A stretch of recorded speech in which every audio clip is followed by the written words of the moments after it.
Vishaka and Anatapindika, sir. This is the story. It says in the scriptures that they're enjoying a good life in the Deva Plains now, and we'd like to have that same type of enjoyment, sir. The note 12 here is Vishaka was an eminent female disciple of the Buddha, and Anatapindika was an eminent male lay disciple. So these were not monks, but these were lay disciples, meaning non-monastics, non-bhikkhuni, who did a lot of virtue. They were solid in Shila, solid in Dana, solid in Samadhi, and had attainment. So, nothing wrong with that. And he's saying, it said in the scriptures, they're enjoying good life in the Deva Plains, Deva Loka. And we'd like to have that same type of enjoyment also, sir, so that's practicing for higher dimensional rebirth. And a longer explanation from Webu Sayadaw.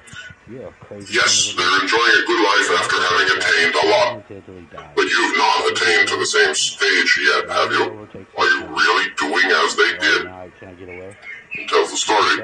Anatapindika went to Rajagaha. I've been there, Vulture Peak. It's a city associated with a mountain, a small mountain. Anatapindika went to Rajagaha as a banker on business. Only when he reached there did he come to know that a Buddha had arisen in the world.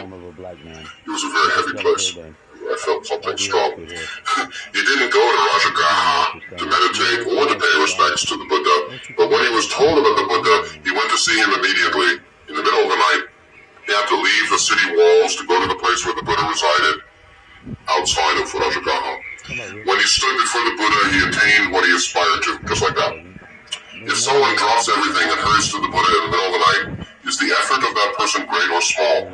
Do you think he ever let go of the Buddha as an object of his mind while on the way to see him? No, sir, he didn't. And you see, Anatapindika didn't have to practice for years and had an attainment. What attainment? Sotapanna?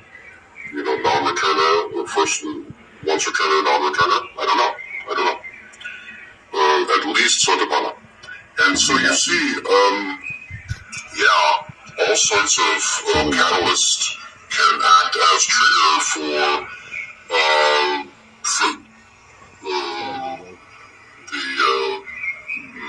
Magapalas, the four Magapalas, the four Maga is path, Pala is fruit, path, fruit, attainments of the four levels. Sotapanna, once returned, non-returned, then Arahant. Standing in front of somebody, seeing something, hearing something, receiving a teaching, giving a teaching. For someone who has some attainment, giving a teaching can actually lead to attainment. At the end of a teaching, the teacher who's not yet fully attained can have a level of attainment, actually. There's a sutta about that, a sutta including pretty shocking, actually, doing teaching. One can have breakthrough, minor or major. One can have minor and major breakthrough, which is basically a 7-chakra, pranic matter, really. Pranic, pranic attainment of next level pranic circulation. You got the pranic, we got you on pranic. Which equals Nagapala, or an aspect of that. Just by talking, or listening, or seeing, or going, or all sorts of things, and meditating, of course, but not necessarily during meditation. Don't drive while you do that. So, he dropped everything, hurried to the Buddha in the middle of the night, there we go. And when he stood before the Buddha, he attained what he aspired for.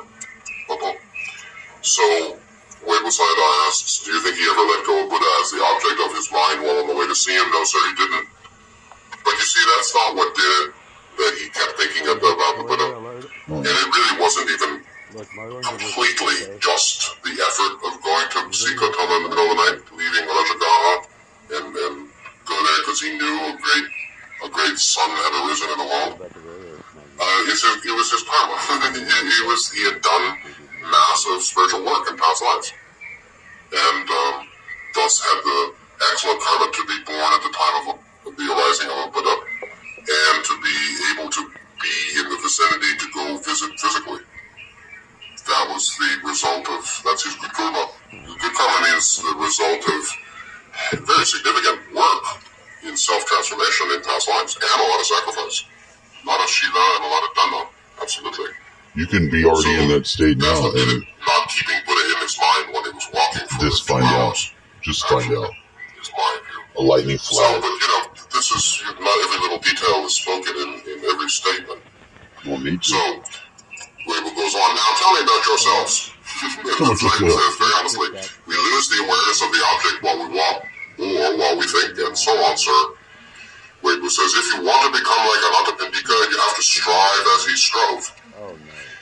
And the disciple says, Anathapindika had to go through a cemetery on his way to the Buddha, sir. That much we can do too, sir. What? And Weibel says, it's said that Anathapindika began his meditation in the first watch of the night and attained the path and fruit of stream entry, okay, first level, when the day broke. But if you can't get it by daybreak, never mind.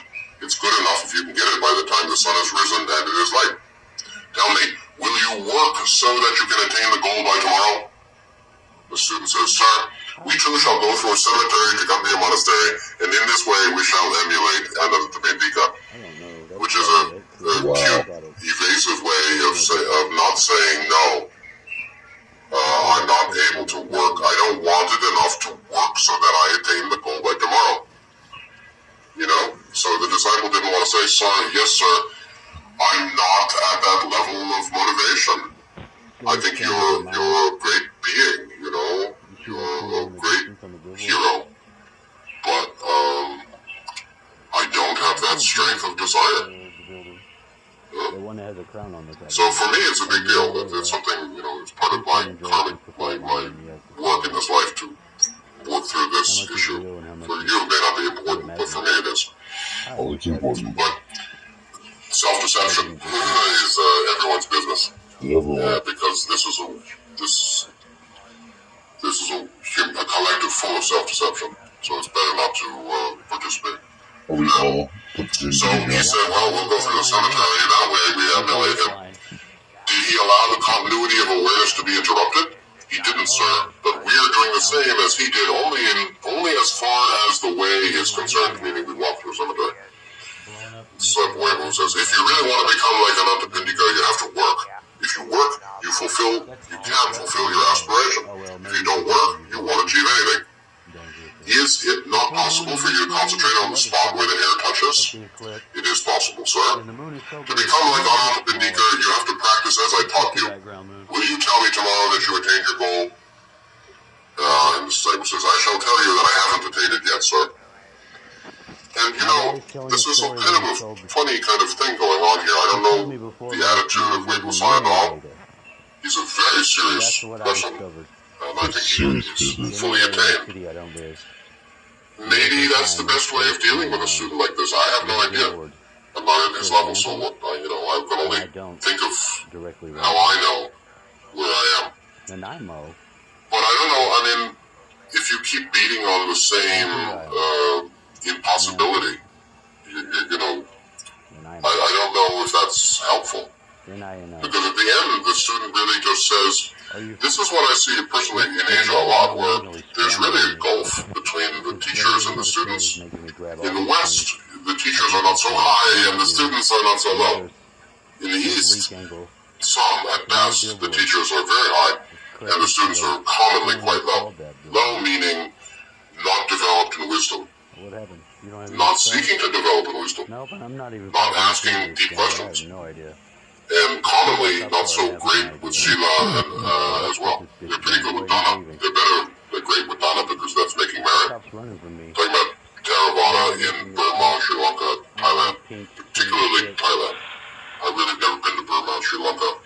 From what I've seen, they may be actually a little bit more serious than Thailand in some ways. The lay community may be more dedicated in Burma and Sri Lanka. But there's clearly a greater gulf in Thailand between the Ajahn level and the common student level. In the West, the teachers are not as the Western teachers are not at the same level as most of their Thai counterparts, nor are the students or is the Sangha that crude